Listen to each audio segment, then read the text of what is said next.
Bonjour, bon après-midi, bonne soirée tout le monde, où que vous soyez, et bienvenue sur ce webinaire TechNec 21 dans notre série sur le développement des capacités et la professionnalisation.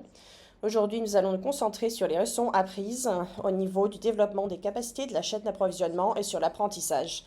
Vous pouvez écouter cette présentation en anglais, votre langue d'origine, ou en français. Pour faire ainsi, veuillez sélectionner le globe en bas de la fenêtre Zoom et choisissez votre langue. Si vous avez des problèmes, n'hésitez pas à me le faire savoir dans le chat et j'essaierai de vous aider. Je vais répéter ça en français pour nos amis francophones. If you wish to listen to this in French, please use the globe at the bottom of your screen, Interpretation, click on it and choose French. Maintenant, en parlant d'ailleurs de la boîte de chat, si vous avez besoin d'aide, vous pouvez déjà vous présenter, nous dire d'où vous venez et votre nom. Nous serions ravis de le savoir. N'hésitez pas à utiliser la boîte de chat pour avoir de l'assistance si vous avez des problèmes, si vous avez des difficultés à entendre des présentateurs, etc.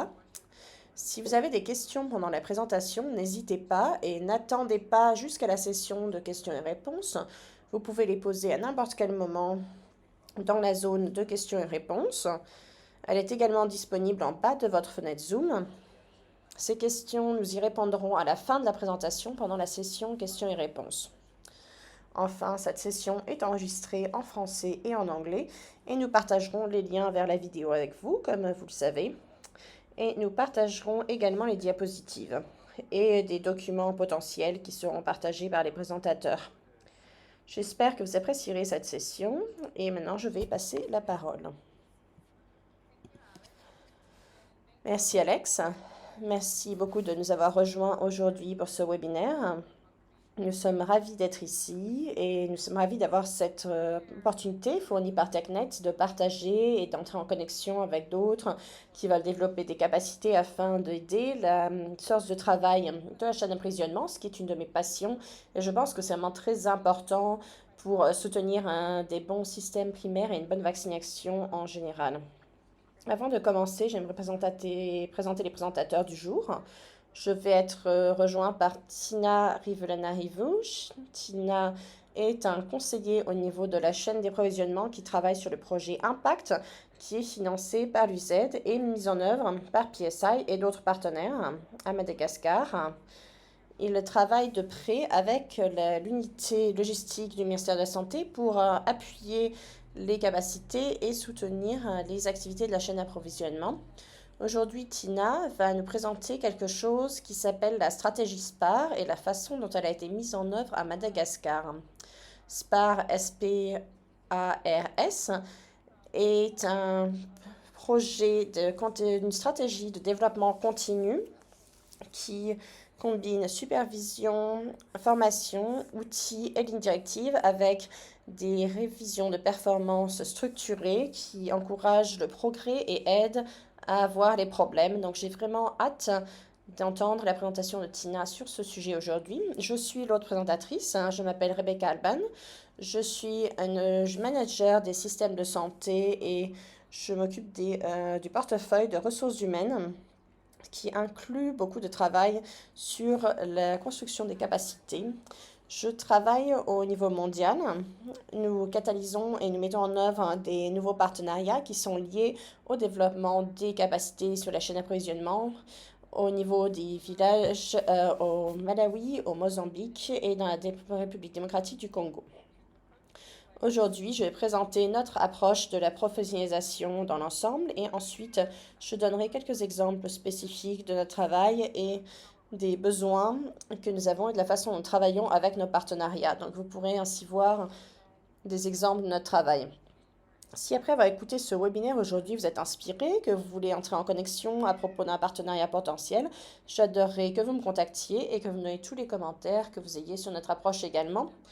Donc vous pouvez voir l'ordre du jour sur l'écran. Nous avons eu déjà quelques remarques de présentation et ensuite je vais parler tout de suite de qu'est-ce que la professionnalisation de la chaîne d'approvisionnement pour donner un petit peu de contexte et ensuite nous aurons des exemples spécifiques dont je vais parler, donc de Village Reach et du développement des capacités.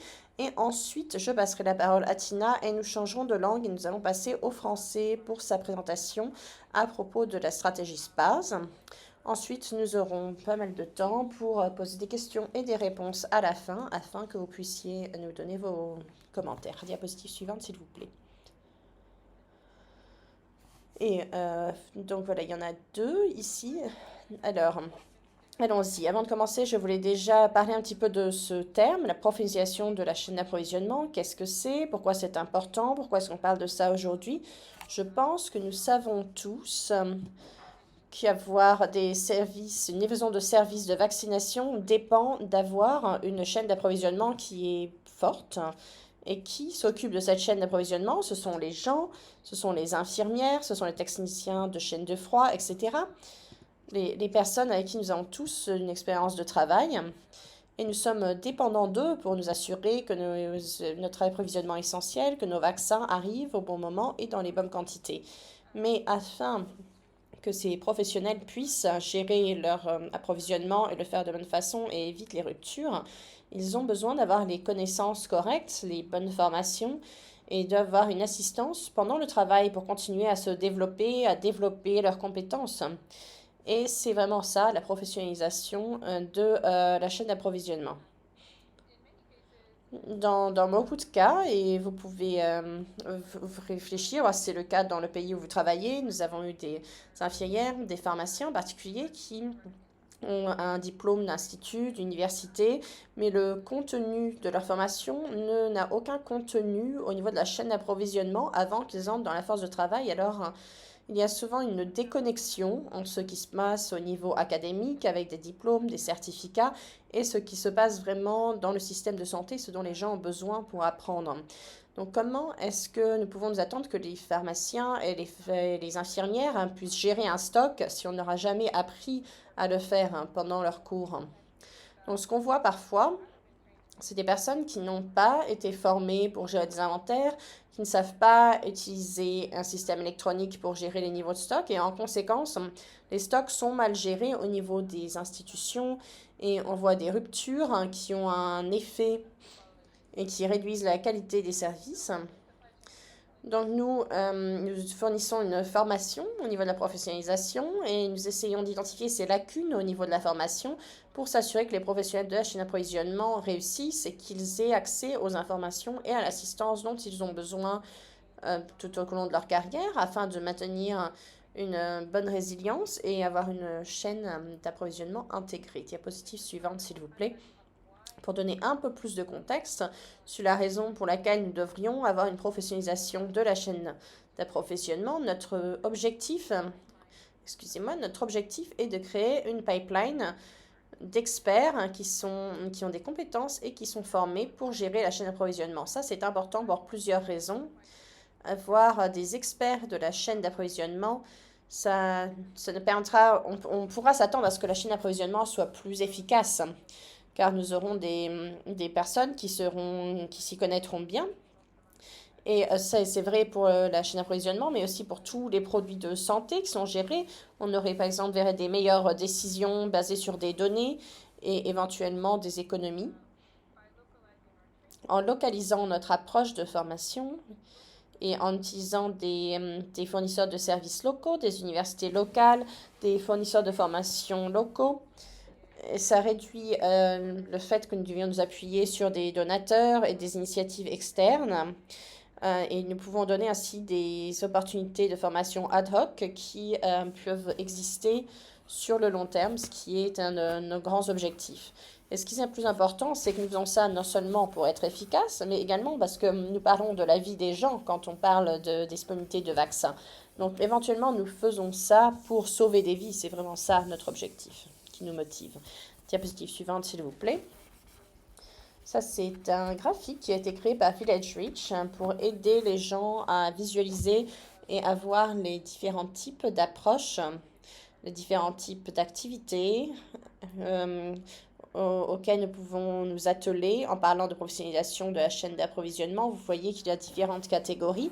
Donc, je vais juste donner une vue d'ensemble rapide de ce que nous pouvons faire au niveau du pays pour commencer un petit peu cette professionnalisation de la chaîne d'approvisionnement. Je suspecte que nous ayons des personnes très diverses qui nous écoutent aujourd'hui dans ce webinaire, mais Alors que je vous parle de cette diapositive, je vous encourage vraiment à penser à ce graphique, penser aux domaines potentiels qui se chevauchent avec votre travail à vous, comment vous pourriez contribuer à ces différentes catégories que nous voyons ici. Et juste pour mentionner également, vous n'avez pas besoin que vous soyez un expert de développement des capacités pour s'occuper de professionnalisation de la chaîne d'approvisionnement. Et alors que nous allons parler de plaidoyer, de changement de politique, d'expertise de la chaîne d'approvisionnement, mais également de formation, de développement de curriculum, de l'académie, parce que c'est moi, et même de l'engagement du secteur privé. Donc il y a vraiment beaucoup de domaines dans lesquels on peut s'impliquer et c'est là que l'approche Village Reach de la professionnalisation de la chaîne d'approvisionnement se concentre sur les partenariats, car nous savons qu'il n'y a pas un seul partenaire qui peut apporter toute l'expertise demandée pour pouvoir avoir un changement effectif et durable. Donc je vais commencer à gauche de la diapositive, la catégorie sur le ministère de la Santé et la coordination des partenaires. Donc ça met en valeur le fait que la professionnalisation a un certain nombre d'éléments de plaidoyer en se concentrant sur les partenaires, le ministère de la Santé en particulier. C'est pour créer une reconnaissance de la gestion de la chaîne d'approvisionnement et du fait que c'est une discipline avec un ensemble unique de compétences et qu'il faut commencer à rassembler des partenaires et des partenariats qui peuvent créer des initiatives dans les pays et éventuellement il faut également des initiatives de plaidoyer pour institutionnaliser ces nouvelles initiatives au cours du temps, pour changer les politiques, pour voir si les titres de poste doivent être changés ou si des curriculums doivent être changés. Toutes ces choses doivent être intégrées dans des structures et dans des politiques au niveau international. Donc ça, c'est un petit peu le système, l'aspect du changement sur long terme du système. C'est là où nous avons vraiment besoin de plaidoyer. Et comme tout changement de système que nous faisons, nous attendons à ce que le ministère de la Santé, les gouvernements soient au centre. Donc nous avons besoin d'engagement constant avec le ministère de la Santé pour s'assurer que cela se passe. La catégorie suivante, en passant à la droite, c'est au niveau de la formation de pré-service. Donc, c'est les formations qui sont disponibles dans le pays avant que quelqu'un entre dans la force de travail. Par exemple, un type de certificat ou un programme que quelqu'un suivrait. Nous commençons à poser des questions comme est-ce que le curriculum existant répond aux besoins qui ont été identifiés par le ministère de la Santé? Ou est-ce qu'il y a d'autres opportunités d'améliorer ce curriculum existant, d'inclure davantage de contenu sur la chaîne d'approvisionnement et sa gestion, ou même ajouter un programme, un nouveau diplôme qui n'existe pas? Et comme j'en ai parlé plus tôt, nous voulons que les infirmières, les pharmaciens, l'autre professionnels réussissent. Donc, est-ce que leur curriculum actuel leur permet de réussir dans leur travail? Par exemple, pour les pharmaciens, dans leur pays, on sait qu'ils doivent opérer avec un système électronique. Est-ce que c'est déjà dans leur curriculum avant qu'ils entrent dans la force de travail? Donc vraiment, il faut regarder de façon critique les parcours éducatifs qui existent déjà dans le pays et pour y apporter des mises à jour au système ou au curriculum afin de s'assurer qu'il soit conforme à ce dont la force de travail a besoin. La catégorie suivante, c'est sur l'assistance à la force de travail. Donc, pour aider les personnes qui font déjà le travail, qui accomplissent des tâches de chaîne d'approvisionnement tous les jours, et réfléchir à comment nous les aidons à répondre aux lacunes au niveau des compétences. Par exemple, est-ce qu'on peut les mettre en contact à des professionnels qui peuvent fournir des formations, des associations professionnelles? Est-ce qu'on peut créer des outils pour les aider à rester motivés et à ce qu'ils restent dans leur poste? Je parlais déjà un petit peu plus de ça plus tard et de ce que Village Reach fait déjà dans ces domaines. Donc, tous ces types d'interventions, ça nous permet d'atteindre notre objectif qui est de créer une pipeline de professionnels de la chaîne d'approvisionnement qui sont formés au niveau local et qui sont efficaces afin de s'assurer que le personnel nécessaire soit là et puisse gérer la chaîne d'approvisionnement de façon durable. Diapositive suivante, s'il vous plaît. Et maintenant, je vais parler un petit peu de quelques exemples du travail accompli par Village Reach et au niveau du développement de la chaîne des capacités de la chaîne d'approvisionnement. Et nous faisons d'ailleurs tout ce travail au travers d'autres partenariats et en conformité avec le ministère de la Santé. Le premier exemple, c'est au niveau du développement du curriculum pré-service. Au Mozambique, nous travaillons avec un partenaire qui s'appelle ICISA. Nous avons identifié des lacunes car dans le pays, il n'y avait pas de diplôme de bachelor existant au niveau de la chaîne d'approvisionnement. Le gouvernement nous a demandé de faire quelque chose à ce sujet parce qu'il fallait une façon durable de former leur personnel au niveau du secteur public sans avoir le besoin de formation pour appuyer les capacités de la chaîne d'approvisionnement. Ils voulaient vraiment créer quelque chose dans le pays pour former les professionnels de la chaîne d'approvisionnement. Donc au Mozambique, nous travaillons en partenariat avec leur Institut national des sciences, qui est connu que sous le nom de ICISA, et nous avons développé le premier diplôme de 4 ans au Mozambique sur la chaîne d'approvisionnement. Donc nous sommes très enthousiastes à ce sujet et en 2023, nous avons hâte de voir ce programme finalisé et de voir le lancement de ce diplôme au Mozambique. Notre exemple suivant se concentre sur le côté de formation en service et nous avons un partenaire qui s'appelle Help Logistics là-dessus. Ils sont un fournisseur de formation et nous avons pu profiter de leurs ressources de formation qui sont reconnues au niveau international. Ils fournissent des formations à niveau numérique et en personne gratuitement et nous les mettons de fait en contact en nous basant sur les besoins de nos partenaires dans le pays, au niveau du ministère de la Santé, au niveau des autres professionnels de la santé et ils peuvent tous profiter de ces formations. Donc ça se passe dans plusieurs pays et nous sommes ravis de continuer à avoir ce partenariat avec Help Logistics afin de former de plus en plus de professionnels de la santé. Maintenant, pour passer au carré suivant, notre partenariat avec IAPHL, qui est l'Association internationale des logisticiens de la santé publique. Certains d'entre vous connaissent peut-être déjà l'IAPHL et sa plateforme mondiale pour les logistiques au niveau de la santé mondiale et leur engagement fantastique au niveau mondial. Mais ils s'occupent également de commencer des chapitres pays.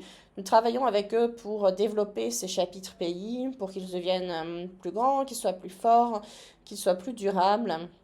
Et nous voyons ces chapitres pays comme une plateforme très importante pour avoir un développement professionnel de la chaîne d'approvisionnement au niveau local. Nous voulons que ces réseaux se développent, incorporent de nouveaux membres du ministère de la Santé, des secteurs privés, et nous voulons utiliser ça comme plateforme afin de répondre aux défis au niveau local de la chaîne d'approvisionnement. Et je crois qu'il y a un webinaire futur au sujet d'IAPHL d'ailleurs. D'ailleurs, j'écouterai celui-là pour en savoir plus sur IAPHL moi-même. Et sur le dernier carré ici, je voulais me concentrer sur notre partenariat avec Last Mile Health et le travail que nous faisons au Libéria qui se concentre en particulier sur répondre aux défis au niveau de la chaîne d'approvisionnement communautaire, comment améliorer l'accessibilité aux commodités, en particulier pour les travailleurs de la santé, et renforcer le système de la chaîne d'approvisionnement pour que au niveau communautaire, la chaîne d'approvisionnement puisse correspondre à la chaîne d'approvisionnement au niveau national et à tous les systèmes qui vont avec ça, c'est-à-dire le système numérique, le système pour estimer la demande et les stratégies générales de la chaîne d'approvisionnement. Donc pour lier le niveau communautaire et le niveau national, c'est ce que nous faisons là. Le développement de capacité que nous avons effectué est sur plusieurs niveaux. Le niveau national, en affinant par exemple les stratégies de chaîne d'approvisionnement, en budgétisant les commodités, en faisant des estimations et au niveau plus bas du système, des formations plus techniques sur en gros les capacités, compétences basiques de la chaîne d'approvisionnement. Nous travaillons pour créer un nouveau tiers au niveau de la supervision des travailleurs de la santé communautaire.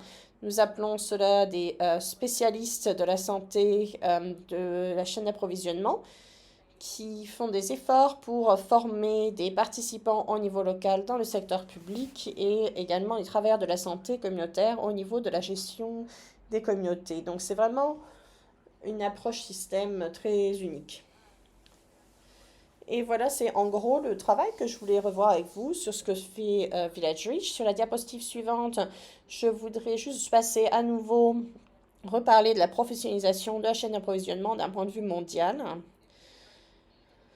Si vous voyez des synergies ou si vous voyez des liens avec le travail que vous effectuez et avec la professionnalisation de la chaîne d'approvisionnement, je voudrais partager ces informations au niveau des opportunités futures pour s'impliquer au niveau de la professionnalisation. Nous appelons ça le PTD Hub.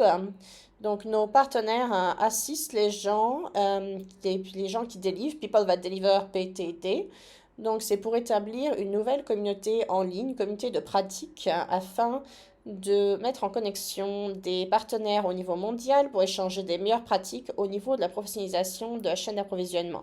Nous pensons que c'est vraiment quelque chose qui manque et que c'est un nouveau domaine vraiment qui émerge.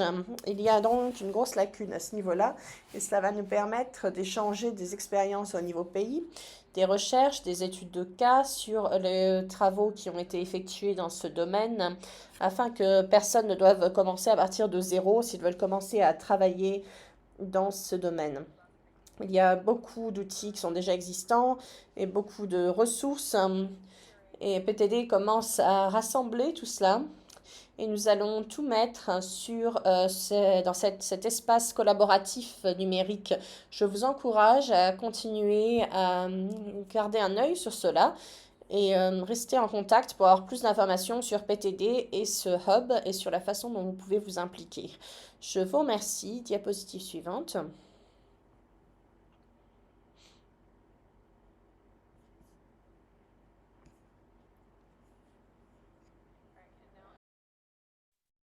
All right, and now I will turn the mic over to Tina to start his presentation.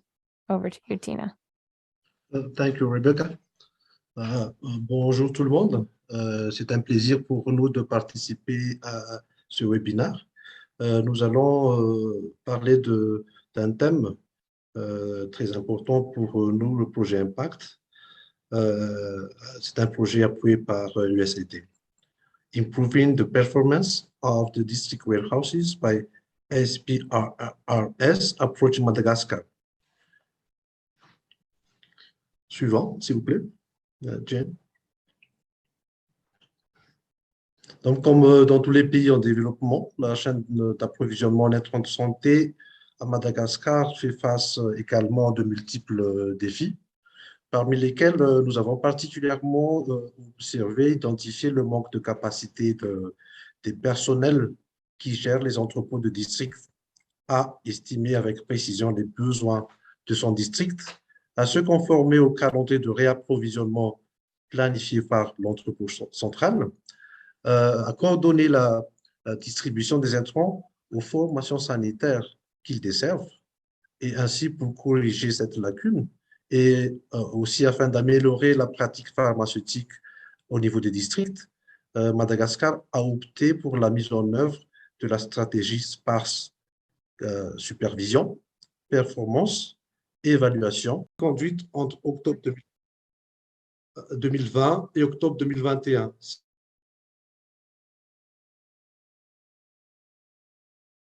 Qui nous permet, automatiquement, l'impact de la supervision SPARS sur la disponibilité des intrants. Selon les deux figures, on constate qu'il y a une diminution de la proportion de phages et 10 ayant rapporté de rupture de stock en ACT pendant 3 jours consécutifs, mais aussi une diminution de taux de rupture sur les 4 intrants de la santé maternelle, néonatale et infantile.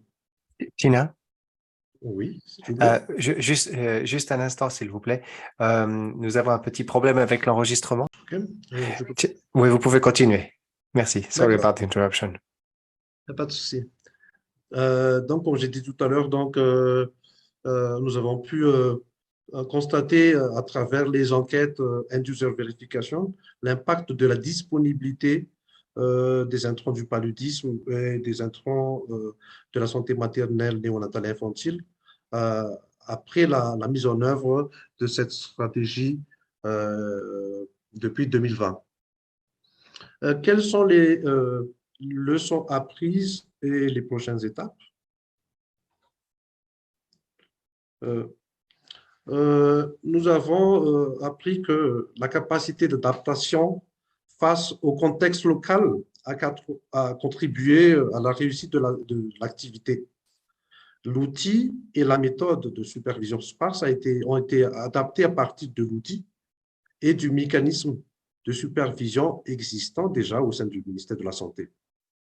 Après le mois de septembre 2020, le score minimal exigé pour atteindre la catégorie des performants a été augmenté de 80% à 90%, donc après quelques visites réalisées, et cela pour pousser les limites des districts à atteindre une meilleure performance.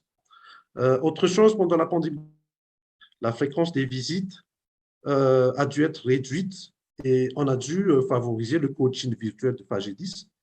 Et la fréquence des supervisions est inversement proportionnelle à la performance, au score de la Pagidis pendant la dernière visite.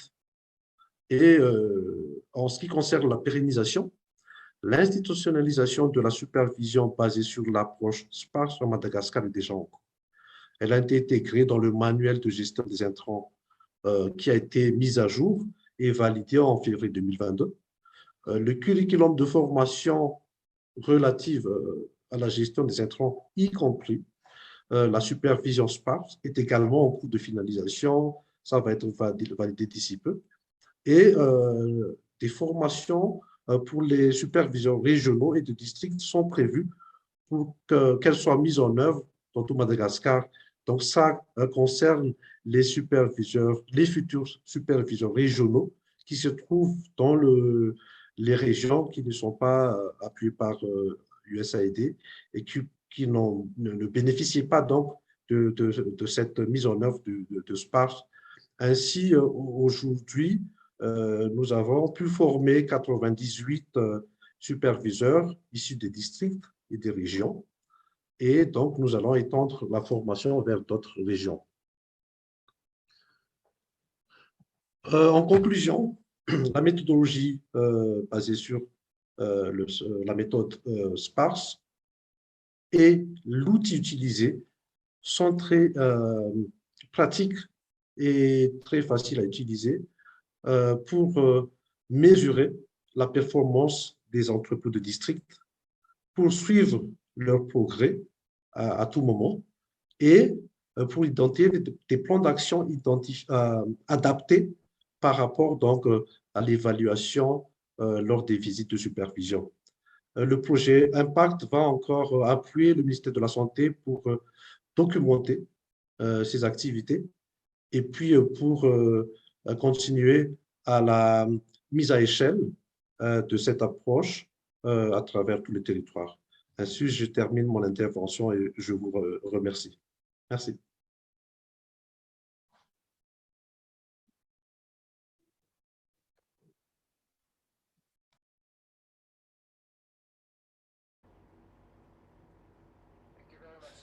Merci beaucoup, Tiana.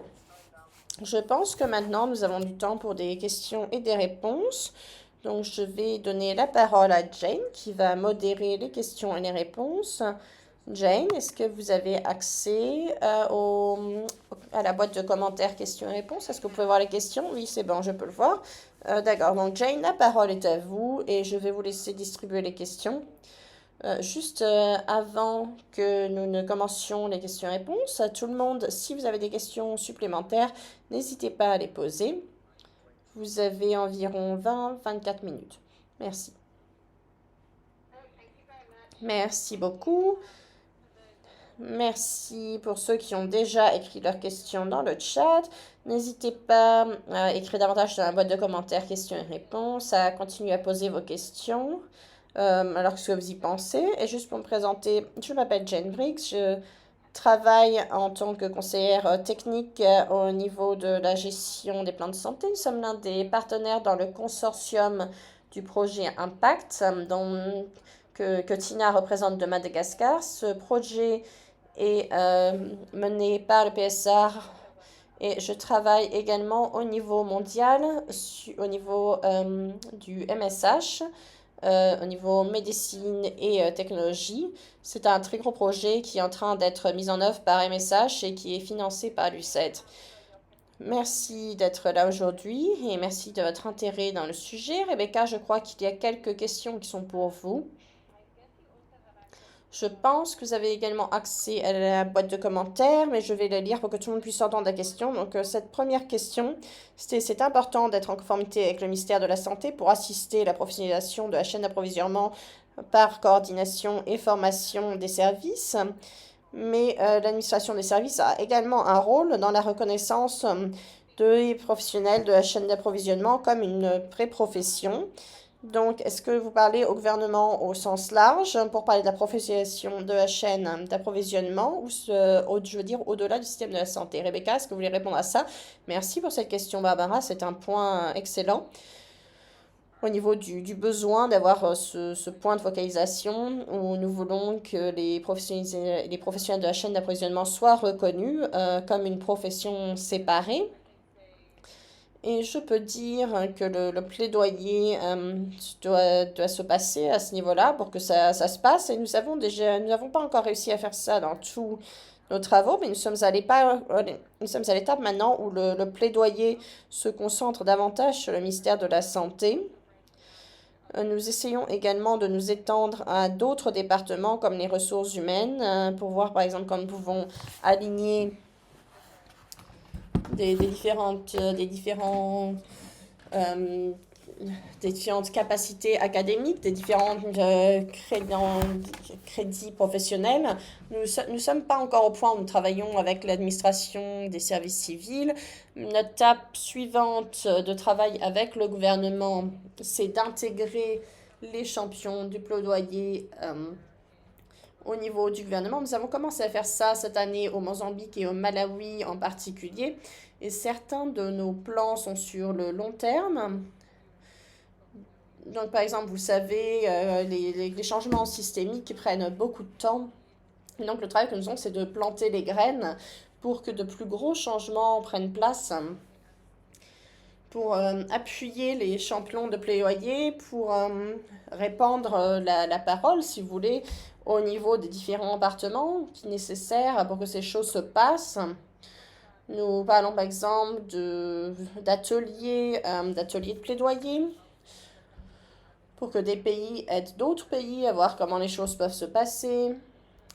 Et certains d'entre vous savent peut-être déjà qu'il y a le cadre de travail PTD et que le plaidoyer fait partie de ces activités par lesquelles il faut passer avant de passer à ces buts qui sont un petit peu plus larges. Et donc, nous essayons vraiment de poser les bases pour que ces changements logistiques prennent place sur le long terme. Mais nous reconnaissons également que ça prend du temps, ça demande de l'argent. Ils font des relations continues avec le gouvernement. Donc, nous essayons de voir également comment nous pouvons financer tout cela sur le long terme et nous appuyer sur une relation existante que nous avons déjà avec Village Reach. Heureusement, nous avons des relations très fortes avec les gouvernements des pays dans lesquels nous travaillons. Donc, nous essayons de nous appuyer sur ces relations existantes pour pouvoir continuer à être bien placés et à maintenir ces relations avec les partenaires pour appuyer les stratégies dans chacun des pays dont nous travaillons. Donc, merci pour cette question. Je ne peux pas dire comment ça peut être fait parce qu'on n'a pas encore fait, mais nous travaillons définitivement vers ce goal. Merci. Ok, merci Rebecca. C'était une réponse très détaillée à cette question. Et je pense que ça nous donne nous avons beaucoup de choses auxquelles nous pouvons penser au niveau des pays et voir comment nous pouvons les aider. Donc maintenant, j'ai une autre question pour Tina. Il y a d'autres questions pour vous, Rebecca, mais je vais passer d'un présentateur à l'autre. Donc, Tina, une question pour vous. Quels sont les critères que vous êtes basés pour sélectionner les 70 districts de Madagascar? Tu peux répondre en français ou en anglais, Tim. Merci. Oui, merci pour la question. En fait, les 78 districts sont des districts appuyés par USAID et le projet Impact intervient uniquement dans ces districts, d'où la sélection. Donc, c'est par rapport à notre lieu d'intervention qui a été donc choisi comme critère de sélection. Merci. And maybe just to add to that, Tina mentioned at the end of the presentation that the strategy will be to expand beyond those districts that USAID supports, so beyond the 78 districts, into a nationwide approach. So that is a discussion and a process that's already ongoing. And maybe just to continue with another question for the presentation from Madagascar before we turn back to Rebecca. Another question from the same person, Tina. Comment vous allez résoudre l'insuffisance de monitorage dans vos districts? Effectivement, on a constaté surtout dans les périodes de pandémie de Covid qu'on a dû réduire la supervision. Mais donc après retour à la situation normale, les superviseurs régionaux, avec l'appui du projet, ont pu reprendre convenablement les supervisions. Mais afin de résoudre l'insuffisance de monitorage, le fait de sélectionner et de planifier les supervisions selon la performance des FAGEDIS permet d'optimiser donc les moyens existants. Ça peut être les moyens humains des superviseurs et ça peut être également les moyens financiers pour la supervision et les moyens temporels. Donc là, on est surtout, la planification est surtout donc basée sur le score, plus les FAGEDIS ont un score élevé, moins la supervision de ces structures sera faite. Donc, si on trouve que la FAGEDIS est faible, donc on planifie plus de supervision jusqu'à la structure retrouve la performance qu'on souhaite atteindre. Merci. Merci Tina. Et juste pour ajouter à cette réponse, je crois que nous, en tant que projet, nous soutenons le ministère pour bâtir des capacités, pour appuyer les équipes de district. C'est vraiment une partie importante de l'approche, mais également l'utilisation de l'outil même. C'est un outil pour bâtir des compétences, c'est pas seulement un outil de supervision. C'est vraiment pour aider à la formation dans le travail, le coaching et le mentoring. C'est donc pour que tout ça se déroule. Mais comme Tina le dit, il y a beaucoup de facteurs qui interagissent avec la façon dont la supervision peut être conduite. Il y a également donc, les contraintes de temps, les ressources financières. Et au niveau financier, par exemple, les directeurs des pharmacies, c'est là que nous reconnaissons l'intérêt du plaidoyer pour se concentrer au niveau des districts. Donc, merci. Et Rebecca, je voulais me tourner à nouveau vers vous.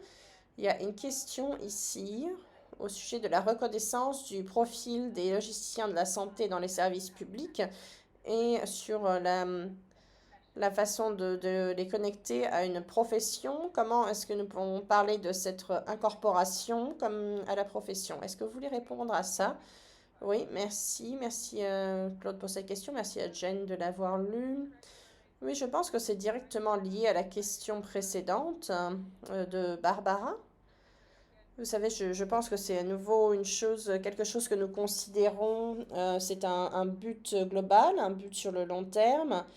Quelque chose comme ça, avoir les associations professionnelles qui soient institutionnalisées dans les pays et qui permettrait de réguler et de superviser la profession de chaîne d'approvisionnement. C'est une grosse demande pour un gouvernement. Ça demande beaucoup de temps, beaucoup d'argent. Il faut qu'il y ait des personnes qui soient responsables de cela, qui institutionnaliser quelque chose comme ça, c'est une grosse demande. Donc, nous commençons avec des plaidoyers. Mais je pense qu'une influence importante ici, c'est la connexion que nous avons fait avec l'IAPHL plus tôt. Donc, les chapitres pays, ça s'attaque donc à différents angles. C'est à bâtir des compétences, à réseauter, mais également quand on peut impliquer des participants importants et des partenaires importants au niveau du gouvernement, qu'on peut les impliquer, ça, c'est un autre réseau que nous pouvons utiliser, un autre canal que nous pouvons utiliser pour faire des plaidoyers pour la reconnaissance de la chaîne d'approvisionnement comme profession. Si vous avez les bonnes personnes qui sont impliquées, qu'on peut s'appuyer sur l'IAPHL dans ce type de...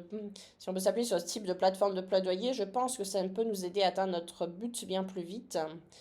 Donc je pense que c'est également pour ça qu'on est hyper concentré sur l'utilisation de l'IAPHL, mais je suis tout à fait d'accord, c'est vraiment une grosse lacune qui doit être remplie et c'est définitivement un de nos objectifs en matière de professionnalisation de la chaîne pour approvisionnement. Merci. Merci Rebecca. Je pense que c'est un bon rappel du du rôle de l'IAPHL et du fait que si les gens connaissaient mieux ce réseau, vous pouvez peut-être l'écrire dans le chat Rebecca et donner l'email pour rejoindre la liste parce que c'est vraiment une liste, c'est vraiment assez important de recevoir ce type d'informations sur les interventions qui réussissent et également sur les activités des différents chapitres, etc.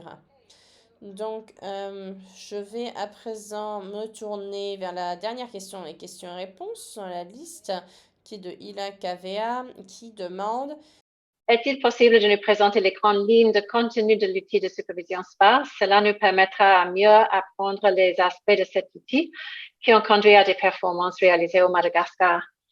Tim, je te laisse répondre à la question, mais je vais peut-être projeter le slide qui montre un peu les différents aspects de l'outil. À toi, Tim. Ok, merci Jane. En fait, comme j'ai dit tout à l'heure, il y a 6 volets, 6 domaines à évaluer.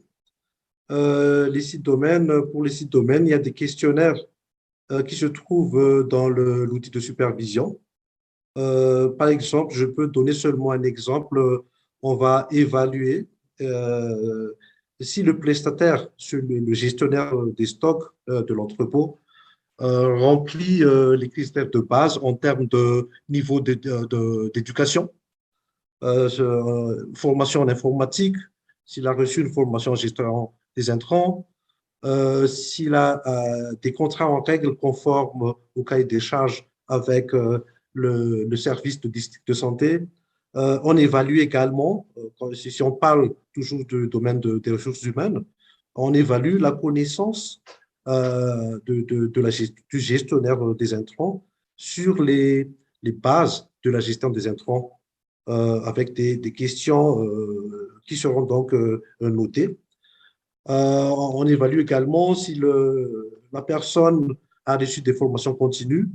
Donc, il y a toute une série de questions sur le système de contrôle de l'inventaire. On évalue, on identifie si les outils de gestion sont disponibles et utilisés, s'il y a des rapports d'inventaire, si la pharmacie de gros maîtrise la gestion des déchets. Par exemple, par rapport aux produits avariés ou périmés. Il y a également l'évaluation des pratiques d'entreposage et de stockage. Si les conditions de stockage exigées pour les intrants de santé sont respectées. Il y a également des évaluations en termes de rangement, des contrôles de température. Et il y a également, pour d'autres domaines comme la bonne gouvernance, comment se gèrent les fonds, est-ce qu'il y a une sécurisation des fonds, est-ce qu'il y a des livres de caisse, des livres de banque, des traçabilités des dépenses. Il y a également le volet commande, distribution et rapportage. Est-ce que la FAGEDIS respecte les commandes cycliques de l'entrepôt central? Donc, tout ça basé sur des vérifications des pièces. Également, est-ce que la pharmacie de district envoie les rapports logistiques?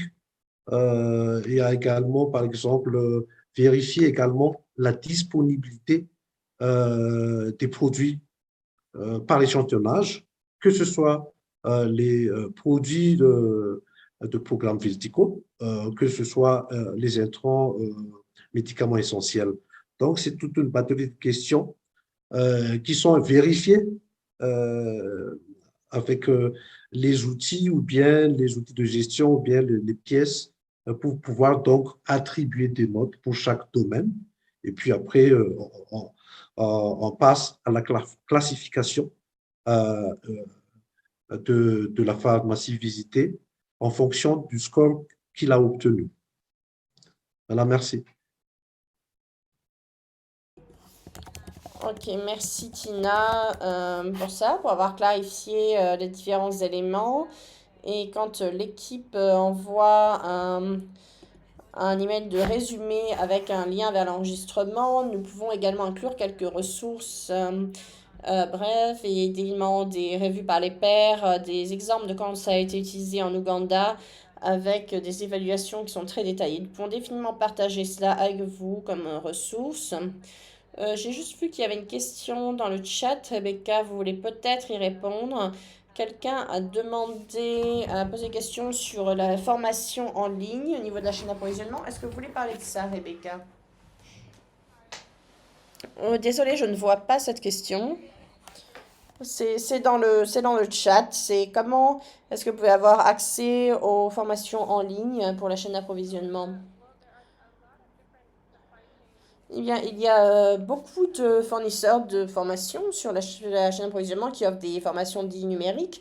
Celui que j'ai mentionné dans ma présentation, c'est une organisation qui s'appelle Help Logistics, mais il y a beaucoup de différents fournisseurs de formations. L'un d'entre eux, c'est Empower School of Health, qui a un catalogue très étendu au niveau des formations. Certaines sont gratuites, pour d'autres, il faut payer. Certains sont des formations qui sont déjà préfabriquées. Vous pouvez les faire quand vous le voulez. D'autres se sont plus facilités, ce sont des expériences d'apprentissage où vous avez accès à du coaching avec des interactions en personne.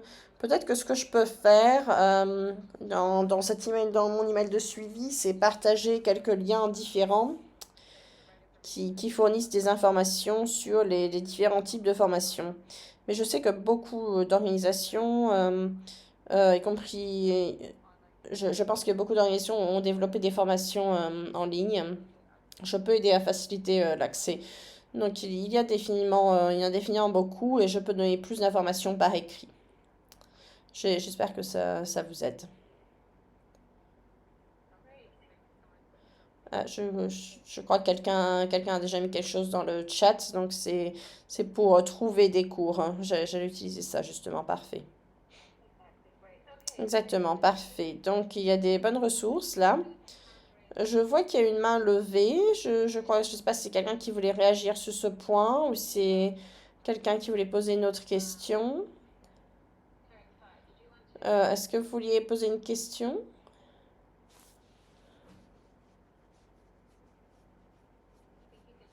Je crois que vous pouvez enlever mute. Oui, yes, hello.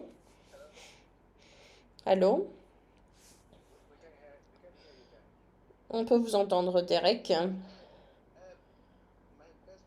Ma question, c'était, pendant la présentation, le présentateur a dit que dans certains pays, il n'y avait pas de professionnels de l'approvisionnement. Maintenant, je veux savoir si c'est possible de transférer peut-être de pays où il y a suffisamment de professionnels. Est-ce que certaines sociétés peuvent transférer? Est-ce qu'il peut y avoir des programmes pour en faire envoyer ces professionnels dans des pays qui n'ont pas assez de professionnels?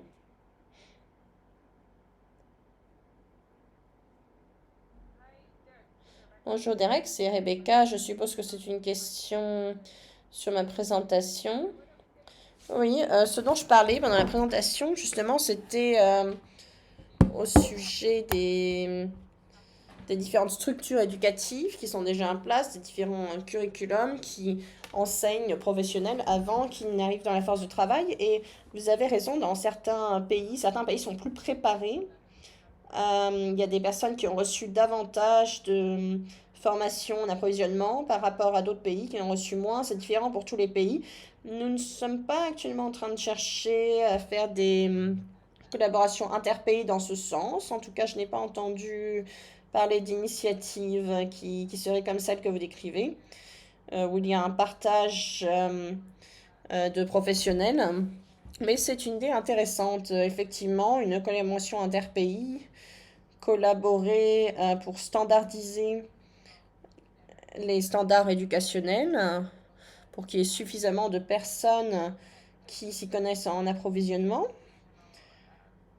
Et également au niveau qui ont l'éducation sur le continent, ce sera intéressant, mais je n'ai pas été impliquée personnellement dans des initiatives qui partagent des phases de travail entre différents pays. Donc je n'ai pas vraiment de commentaires particuliers au niveau des spécialistes de l'approvisionnement à ce niveau-là. Merci. Fantastique, merci Rebecca. Je crois en regardant l'heure, nous avons presque fait 1 heure déjà, donc je ne sais pas si Alex, vous avez des commentaires pour fermer ou si vous avez d'autres informations à fournir. Merci. Oui, juste un rappel que nous allons partager les liens vers la présentation et l'enregistrement. Nous avons eu un problème d'enregistrement, donc nous réfléchissions maintenant hors ligne avec Fred pour voir comment nous allons faire pour gérer ce problème technique, mais dans tous les cas, nous allons partager toutes les informations avec vous. Et voilà, c'est tout. Nous avons, peut-être ce n'est pas lié à cette session en particulier, mais nous avons une session qui avait été annulée sur l'IFM qui faisait partie de cette série de webinaires et qui est maintenant, qui va prendre place le 12 janvier à la même heure. Également un jeudi, donc vous devriez avoir reçu un email. Donc vous aurez ainsi toutes les informations. Donc c'est tout de mon côté. Rebecca, Jane et Tina, est-ce que vous voulez ajouter quelque chose? Non, rien de ma part. Merci à tous les participants. Nous avons hâte de vous envoyer toutes les informations sur les cours et toutes ces autres choses dans l'email qui va être envoyé à tout le monde. Donc, merci de nous avoir rejoints. Merci à tous les participants, merci aux questions et puis merci pour votre attention. Ça a été une expérience très enrichissante d'avoir ces échanges avec vous. Et nous sommes là, s'il y a des questions ultérieurement, nous sommes là pour donner plus d'informations et merci. À la prochaine. Merci beaucoup. Merci à tous les présentateurs. C'est une session très intéressante. Merci vraiment de nous avoir accordé votre temps. Merci à tous les participants de nous avoir rejoints. Merci beaucoup. Donc, nous vous souhaitons à tous une très bonne fin de journée. Au revoir. Yes, thank you.